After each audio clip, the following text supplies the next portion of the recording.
Ég skal kanna þetta hérna með uppstillinguna, þetta ekki gott svona. Þessi tilbúð, ég skal taka það.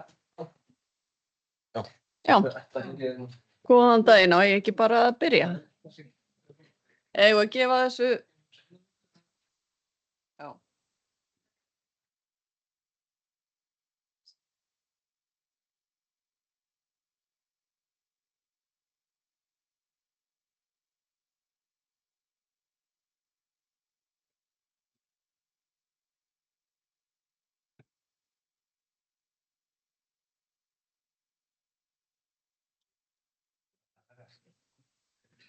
Já, gaman að sjá okkur svona mörg hérna. Þetta Dóra einsins Skagfirðeyja. Og þá þarf að segja okkur frá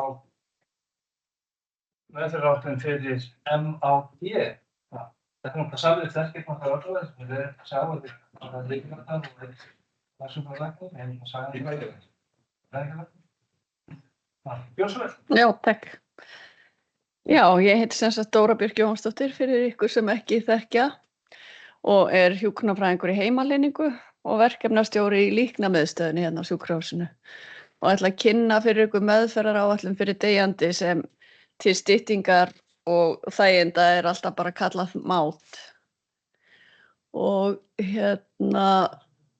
þegar heilbrigðisráðuneytið gaf út aðgerðaráætlun í líknar- og lífslokameðferð árið 2021, þá var talað um að fara að samræma skráningu í líknar- og lífslokameðferð og MÁT er víða notað og hefur reynst vel þannig að það var ákveðið að fara að innleiða það sem víðast og við höfum verið að nota þetta í heimaleiningunni og núna er lyflæknisdeildin að byrja að nota þetta. En meðferðaráætlunin MÁT er unnið upp úr Liverpool Care Pathway sem margir þekkja og þetta það eru alþjóðleg samtök sem voru stofnuð 2014 til að tryggja sem besta umönnun einstaklinga við lífslok sem að vinna unnu að þessu upp úr því sem áður var Liverpool Care Pathway. Og þetta er skráningaform sem hefur verið notað til að skrá meðferð við lok lífs á hjúkrunarheimilum víða um land og þetta er notað á líknadeildinni í Kópavogi og fleiri deildum Landspítalans og hefur bara verið svona frekar mikil ánægja skilst mér með þetta þar sem að þetta er notað. Og þetta er þróað til að styðja við líknameðferð utan sérhæfðra líknadeilda. Þetta var svona meira að hugsa að þetta yrði þægilegt fyrir allar deildir, ekki bara að það yrði gott utanumhald á líknardeildum. En rannsóknir sýna að það er algengt að heilbrigðisstarfsfólk tjái óöryggi og hræðslu við umönnun deyjandi, þannig að þetta á svona að styðja við fólk með því að veita svona ákveðin ramma í meðferð fólks við lok lífs og þetta getur líka virka svona svolítið sem gátlisti. Og það eru þessi 10 lykilatriði sem að alþjóðlegu samtökin byggja á, þessir 10 grunnþættir sem eru nauðsynlegir til að tryggja góða meðferð við lok lífs og þeir voru hafðir hérna til hliðsjónar þegar meðferðaráætlunin var gerð og það er náttúrulega fyrst að greina að einstaklingur sé deyjandi sem að getur alveg verið flókið og það er alltaf mikilvægt að eiga samtal við sjúkling eða aðstandendur ef sjúklingur og aðstandendur og bara aðstandendur ef sjúklingur er kannski meðvitundarlaus eða tekur ekki við upplýsingum. Og það þarf auðvitað að sinna öllum þörfum og það er lögð áhersla á að skrá fyrirmæli lyf sem á að gefa eftir þörfum vegna þessara helstu einkenna sem við erum að fást við í lífslokameðferð eins og hryglu, verkir, óróleika, ógleði og uppköst og andþyngsli. Og svo þarf auðvitað að endurskoða vökvagjöf, næringu og fleira og hafa reglulegt endurmat. En meðferðaráætlunin er sem sagt virkjuð þegar að einstaklingur er deyjandi og fer í lífslokameðferð í skráningu í Snjókorni. Og hún kemur þá í staðinn fyrir skráningu í meðferð og það sá hlutur sem snýr að hjúkrun. Og en læknar halda áfram að skrá í eyðublöð. Þetta þverfaglegt teymi eða lágmarki læknir og hjúkrunarfræðingur eru auðvitað mismunandi aðstæður eftir stöðum. En að lágmarki læknir og hjúkrunarfræðingur sem taka þessa ákvörðun ef að sjúklingurinn talinn deyjandi á næstu svona klukkustundum eða dögum. Og þessi svona áherslubreyting í meðferð rædd við sjúkling og aðstandendur bara alveg eins og auðvitað gert í dag. Og meðferðina þarf að endurskoða reglulega. Og mátið aðgengilegt í heilsugátt. En í svona seinni hluta fyrirlestrarins sýni ég hvernig þetta lítur út í sögunni. Og hvar maður velur þetta. En þetta skiptist í 3 þætti. Það upphafsmat, þar sem hjúkrunarfræðingur og læknir þurfa að fara yfir núverandi einkenni og einstaklingurinn metinn í þörf fyrir lífslokameðferð. Og síðan reglulegt mat. Þar nýfærsla stofnuð á hverjum degi og ákveðin einkenni og líðan eru skráð, metin og skráð, almennt á 4 tíma fresti að lágmarki. En sum einkenni bara 2 kannski á sólarhring, eitthvað svoleiðis. En þetta auðvitað lágmarksskráning og auðvitað erum við að líta inn til sjúklings og meta hluti miklu oftar en þetta. Og síðan umönnun eftir andlát 3. formið og þar lögð áhersla á að verklagsreglum varðandi umbúnað eftir andlát sé fylgt og aðstandendur fái viðeigandi upplýsingar og eftirfylgd frá heilbrigðisstarfsmanni.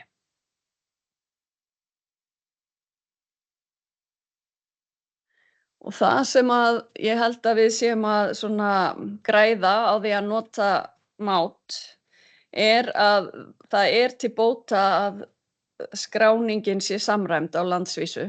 Bæði þegar maður ætlar að nota einhverjar, að fara afturvirkt og skoða einhverjar upplýsingar og eins fyrir fólk sem fer á milli staða, starfsfólk. Og það hefur sýnt sig að það að nota mát það ýtir á að einstaklingar séu skráðir í lífslokameðferð. Það segir fólk sem á þessum deildum sem hafa prófað að taka upp mát.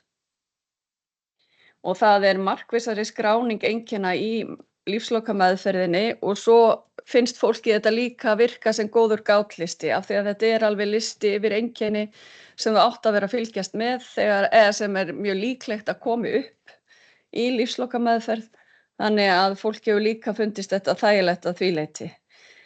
Gagnrýnin hefur fyrst og fremst snúið að því, í dag hefur fyrst og fremst snúið að því að eins og þetta bara aðgengilegt í gegnum heilsugátt.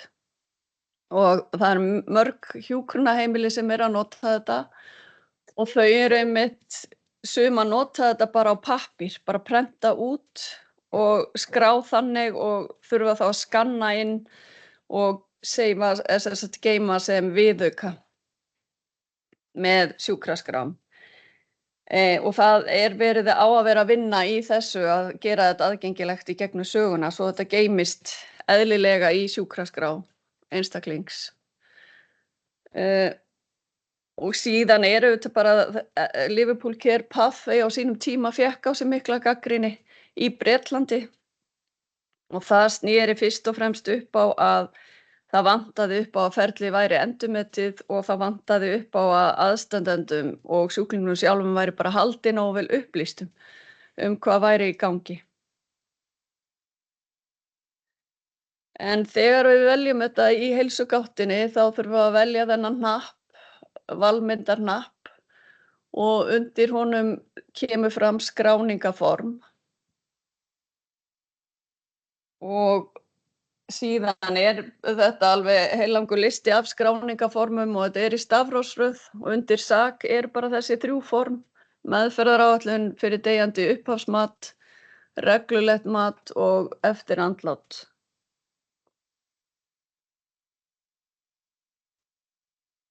Og forsíðan lítur svona út.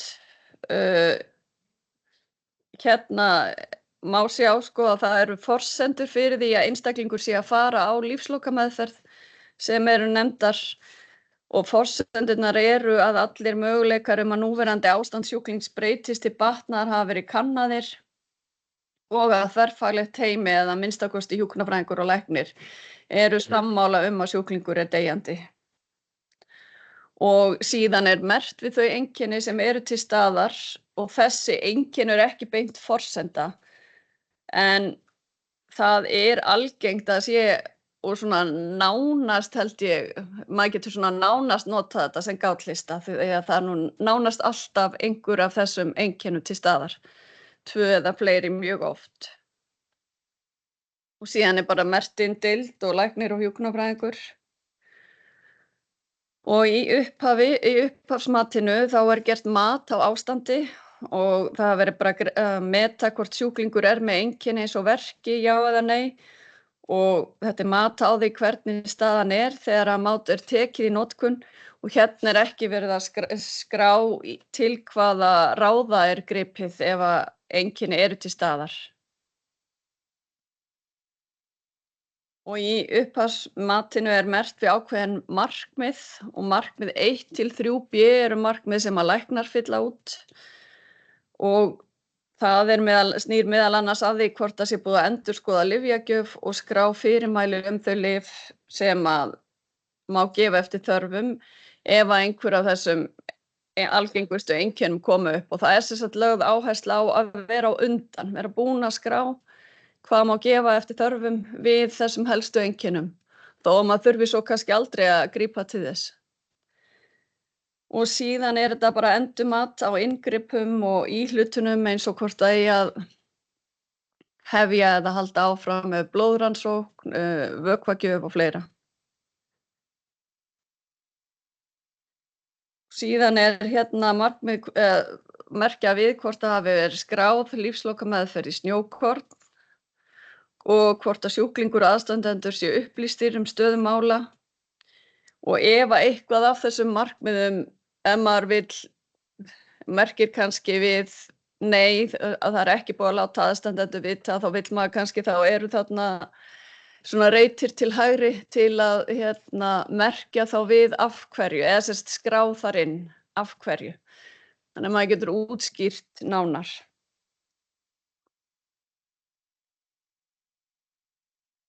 Og hérna er bara áfram sýnt þessi markmið sem þarf að merkja við. Þetta eru markmið varðandi aðstandendur og þegar við erum búin að fylla út í allt þetta er þá allt upphafsmatið sem er bara gert einu sinni fyrir hvern sjúkling. Þá bara veljum við vista neðst á skjánum og þá lokast þetta og birtist á tímalínu sjúklings. Þannig að í upphafi þarf maður að fara þarna í gegnum valmyndina til að stofna þetta en eftir það er þetta aðgengilegt í tímalínunni. Síðan er þetta reglulega mat. Fyrsta blaðið er sem sagt opnað á sama hátt og upphafsmat í gegnum valmyndina og síðan má halda áfram að nota eyðublöð fyrir næstu sólarhringa í gegnum tímalínuna. En hér er verið að merkja við þessi helstu einkenni sem þarf að fylgjast með að lágmarki á 4 tíma fresti og ef við merkjum við nei við eitthvað sem sagt að einstaklingur er með einkenni, þetta er sem sagt hvort hann er einkennalaus, já eða nei og ef maður merkir við nei þá er þarna til hliðar reytir til að skrá hvað er gert við í því og hver árangurinn að því var. Og áfram þessi einkenni sem þarf að fylgjast með og skrá að lágmarki á 4 tíma fresti og eins og ég sagði áðan þá er þetta svona algjör lágmarksskráning og ég veit það er farið miklu oftar inn þegar einstaklingur er deyjandi en það er kannski nóg að skrá þetta á þessum tíma nema eitthvað sérstakt komi upp inn á milli eða maður vilji skrá árangur af einhverju sem maður gerði.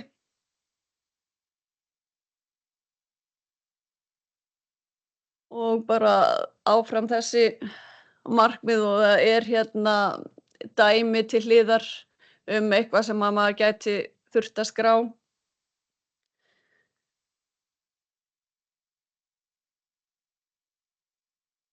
Og síðan hérna neðst á skjalinu möguleiki til að skrá svona frekari framvindu sem hefur verið á morgunvakt, kvöldvakt eða næturvakt og þannig gott að skrá eitthvað sem fellur ekki endilega undir þessi einkenni sem eru útlistuð í skjalinu eða bara ef við viljum skrá nánar eitthvað sem að gerðist eða eitthvað sem var gert og bar góðan árangur eða eitthvað slíkt eða ekki góðan árangur. Þannig að þetta svona smá yfirlit bara það hvernig hefur gengið á vaktinni. Og síðan þetta bara vistað á sama hátt og upphafsmatið og eftir það aðgengilegt á tímalínu og ég sýni það aðeins á eftir hvernig það lítur út þar. Og þriðji hlutinn snýr að umönnun eftir andlát eða umbúnað og það mjög stutt, það bara skráning dánarstundar, hvort að aðstandendur eru viðstaddir og staðfesting læknis og hvort að aðstandendur hafi fengið upplýsingar næstu skref og hvort þeim verði fylgt eftir og síðan bara skjalið vistað eins og hinn. En þegar við erum sem sagt búin að vista þetta einu sinni, bæði upphafsmatið og reglulegt mat og viljum kannski fara í það aftur til að breyta einhverju eða halda áfram að skrá og skoða skráninguna, þá getum við farið sem sagt í tímalínu og sjáum þar meðferðaráætlun fyrir deyjandi, upphafsmat eða reglulegt mat. Aðeins betur hvernig þetta lítur út þegar það er búið að stofna skjölin í upphafi og þegar við erum með reglulegt mat og við veljum ný skráning þá opnast nýtt skráningablað til að hefja nýjan sólarhring. Þetta á við reglulega matið. En þegar við viljum halda áfram með skráningu svona sama sólarhringinn þá veljum við breyta skráningu og þá opnast skráningaformið sem verið að vinna í þann daginn og hægt að halda áfram að skrá í það. Og svo þegar við veljum að birta gögn, þá kemur bara texti eins og við höfum merkt við og þar ekki hægt að breyta neinu, þar erum við bara að skoða. Þannig að þetta sem sagt dæmi það hvernig þetta lítur út þegar að við veljum birta gögn hnappinn. Og eins og áður sagði þá ekkert hægt að breyta neinu hér.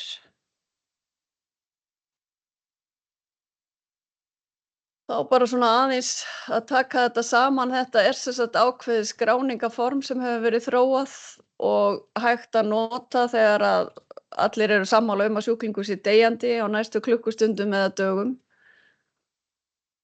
Og þó að við séum sem sagt komin á það stig þá alltaf þörf á að endurmeta stöðu hjá viðkomandi sjúkling.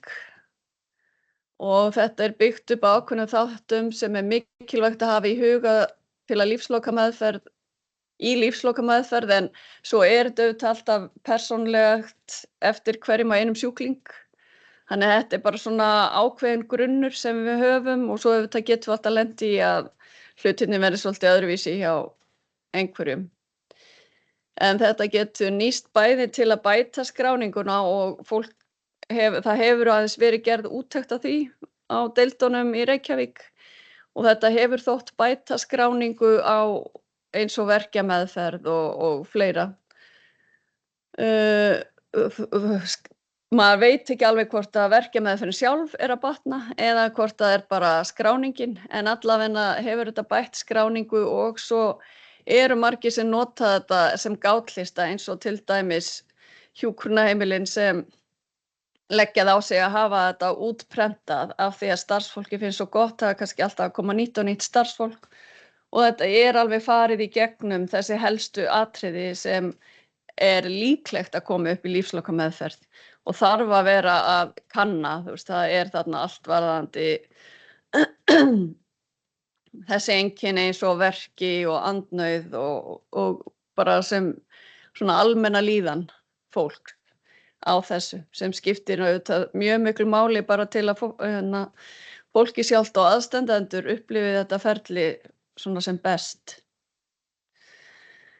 Þannig þá ég bara búin að fara yfir þetta helsta og þessi í rauninni þetta erindi til inn á Elumi í 2 hlutum. Ég hafði bara fyrst svona almennt mát og svo sér hvernig þetta lítur út í sögunni. Þannig að það er alveg hægt bara að hraðspóla yfir á eitthvað eitt atriði ef maður vill rifja það upp eða eitthvað svoleiðis. Þannig að ég vona að það nýtist líka og líka bara þegar auðvitað alltaf að koma nýtt og nýtt fólk að þið getið þá kannski bent nýju fólki á þessa fyrirlestra inn í Elúmi. Þannig að er eitthvað svona sérstakt sem þið myndi vilja spyrja eða nefna? Já. Já.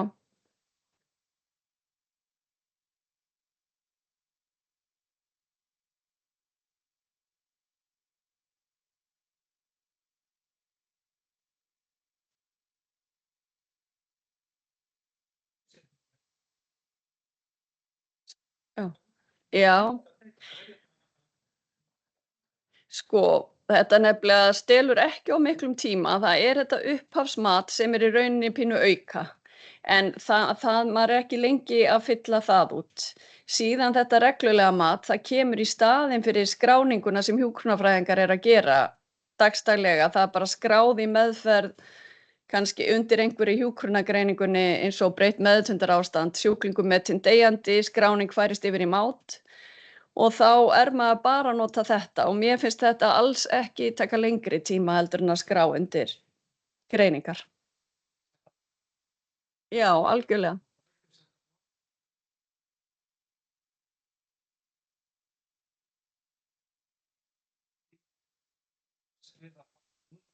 Skrá, nú erum við að berjast þegar við að líka upp á tölvun, nú erum við alls ekki að tala Já. um að vinna illa. Nei. Það er bara alþjóðlegt vandamál og skrám. En þeim er mikilvægt að hafa þetta gott. En ég með eina spurningu, er heilsugátt orðið kerfi sem að SAK notar núna? Sko notar en þetta er ekki kerfi frá SAK eða þannig. Ég nota ekki heilsugátt. Er þetta ekki í sögun? Nei, eins og er þetta ekki í sögunni, nei. Jú, en Og þetta er bara partur af því. er heilsugátt orðið skráningakerfi okkar? Við erum ekki að brjóta henni að dekk, ég er bara svo passið. Já, nei, það var svolítið farið í gegnum þetta. Já. En er búið að taka ákvörðun, þið komið á Já. gangi okkur nú? Já. Lyflæknisdeildin ætlar að byrja og ég meina auðvitað við tökum einhvern ákveðin tíma, ár eða eitthvað, ef þetta kemur eitthvað rosa lítið út það verður óánægja hér, þá reikna ég nú alveg með að yrði bakkað með þetta. En það hefur ekki verið raunin að það sé óánægja með þetta. Þetta er satt hérna.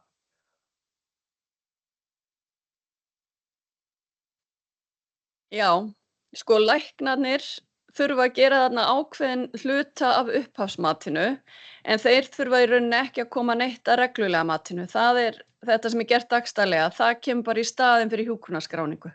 Það er þessi hjúkrunarskráning yfir einkenni sem að koma upp og hvernig er brugðist við þeim. Og svo þurfa þá læknar bara eins og alltaf að gera sín fyrirmæli inn á þerapí og það. Þannig að þú veist, þetta er smá væntanlega aukavinna en þetta er auðvitað við erum samt væntanlega saman að ræða hvort að sjúklingur sé líklegur eða sé deyjandi. Þannig leið bara og við erum að ræða það og að fara að taka samtali sem hvort þið eru auðvitað gerið við sjúkling og aðstandendur að þá er einfalt að þá er þetta ekki lengi gert þetta upphafsmat. En auðvitað ég get alveg ímyndað mér en það minni stela smá tíma í upphafi en ég held ekki þegar til lengri tíma litið. Já.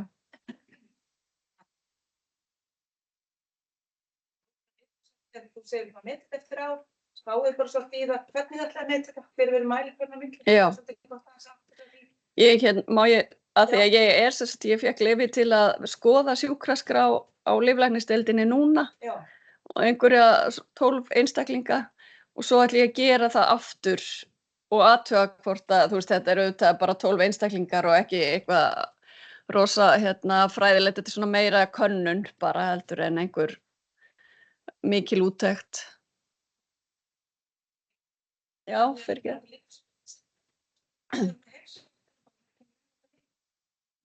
ættu að vera að vinna mjög til landdags að samin þessi sögugrann Landspítalans og sal.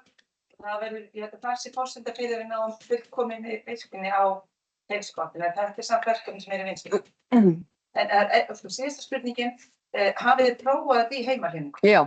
Og þið sem eru þar, sem eru mjög mikið að vinna með deyjandi sjúklinga, þið eru ánægð með kerfið? Já, sko frá hjúkrunarþættinum séð, svo ég tali fyrir mig persónulega, þetta skráir fólk mjög misjafnlega, þá finnst mér þetta frekar ýta undir betri skráningu fyrir mig. Af því að það svona aðeins ógreinilegra í hjúkrunargreiningunum, þú veist nákvæmlega hvað hvar kannski, eða getur alveg verið það og manni kannski frekar yfirsést. Áttu að vera betri skráning og nýtri sjúklingur? Þetta er bara meiri skráning. Sko, nei. Já, nei, ég myndi bara segja nákvæmari skráning fyrir þá sem kannski koma á eftir mér og þú veist að, já, ég kannski, er ekkert endilega að skrifa í texta að ég snúi sjúkling þarna og munnhreinsi og svona, þú veist, það reyndar mjög vel skráð oft eins og á lyflæknisdeildinni þar sem ég var að skoða, en þarna ertu bara að merkja við að þú hafir gert þetta og síðan ertu líka með texta svona heildrænt hvernig gekk. Þannig að já, og það eina sem hefur komið upp hjá okkur er að þetta virkaði ekki tíma. Típist, en já.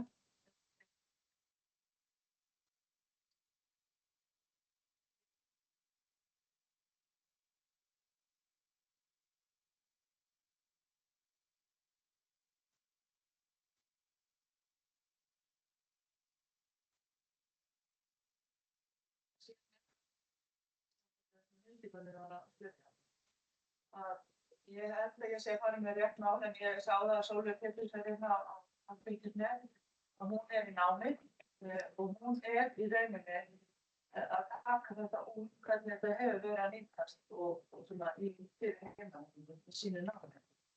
Þannig að hún kannski getur sagt okkur þetta en alltaf skoða þetta, hvernig þetta við verðum það líka gagnast og ykkur.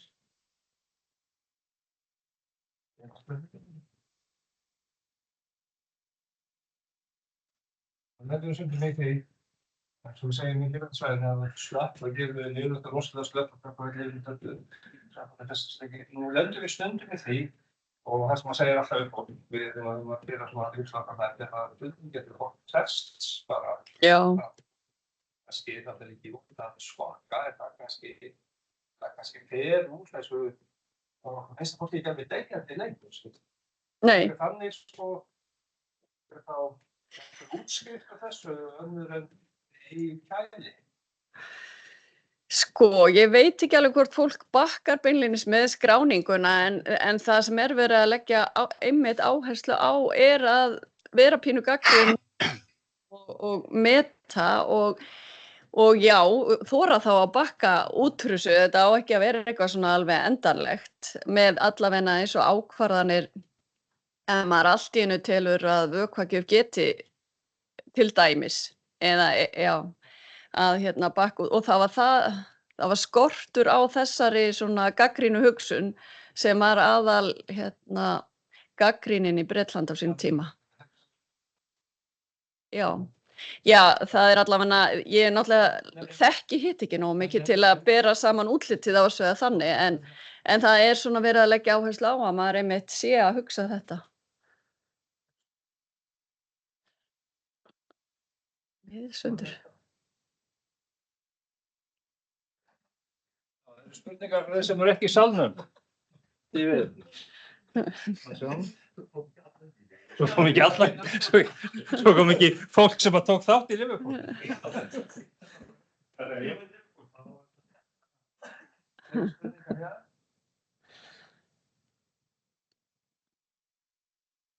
En þú sagðir að hjúkrunarheimilin hér í bænum hafa verið að... Hlíð er búin að nota þetta í býsna langan tíma, einhver ár, ég verð ekki alveg klára og þau eru mjög ánægð með þetta. Og það snýr held ég mest að því, þú veist, þetta er náttúrulega svolítið fyrirhöfn fyrir þau, en það snýr að því að þeim finnst bara umönnunin verða betri með því að hafa þessa þætti sem þarf að bara hreinlega merkja við að maður hafi gert. Og svona fólki eins og það sem ég heyrði á fyrir sunnan, þeim finnst svona einhvern veginn þetta ferli að setja fólk í lífslokameðferð verða pínu einhvern veginn auðveldara þegar búið að vera að nota þetta í einhver tíma. Þetta voru notað. Allavega fleiri deildum en líknadeildu og ég veit ekki hvort það er alveg á öllum. En já, nei, alls ekki.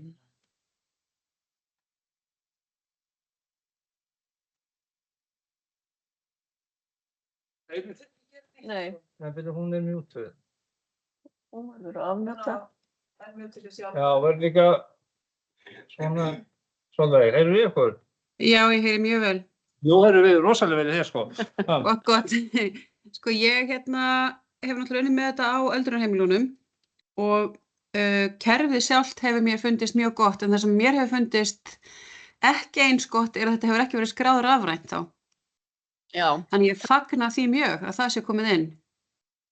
Sko þetta var alltaf inni, gallinn er að á hjúkrunarheimilunum þá hefur svo stór hluti starfsfólksins ekki aðgang að heilsugátt. Já. En það yrði ekki sama vandamálið hér. Akkurat. En mér finnst kerfið sjálft mjög gott sko og starfsfólk er með samviskusamt að fylgja þessu eftir. Og svo hafa alveg komið upp atvik eins og Gunnar var að tala um að það kannski allt í einu snýr einhver út úr þessu ferli og kemur svolítið tilbaka og verður sprækara og þá náttúrulega bara höfum við hætt við. Þannig að það hafa verið skjólstæðingar sem hafa kannski farið 2 sinnum á mátferli til dæmis. Þannig að þá bara fer maður aftur og hættir skráningunni og fer aftur í sjúkraskrána og svo kannski hafa liðið dagar eða í sum tilfellum einhverja vikur þangað til að fólki versnar aftur. Og þá byrjum við aftur þetta ferli þegar þeim skilmerkjum er náð. Þannig ég fagna þessu að vinna með þetta rafrænt. Já, takk. Það er líka mjög gott fyrir þá sem eru óvanir. Já, ég held það nefnilega. Það sitja í þessar aðstöðu að taka sákröfum. Það er gott að fara yfir hvað þarf ég að fara yfir, hvað þarf ég að skoða, Já. hvað þarf ég að gera. Já, ég held að þetta einmitt hjálpi kannski alveg sérstaklega þar, sko. Og ef maður hugsa þetta yrði svona út allt land, þú veist, auðvitað er heilbrigðisstarfsfólk að ferðast mikið á milli og er oft með svona meira eitt á vissum stöðum, þú veist, á svona smærri stöðum og minni hjúkrunarheimilum kannski eða eitthvað svoleiðis. Þannig að ég held að þetta geti stutt vel við.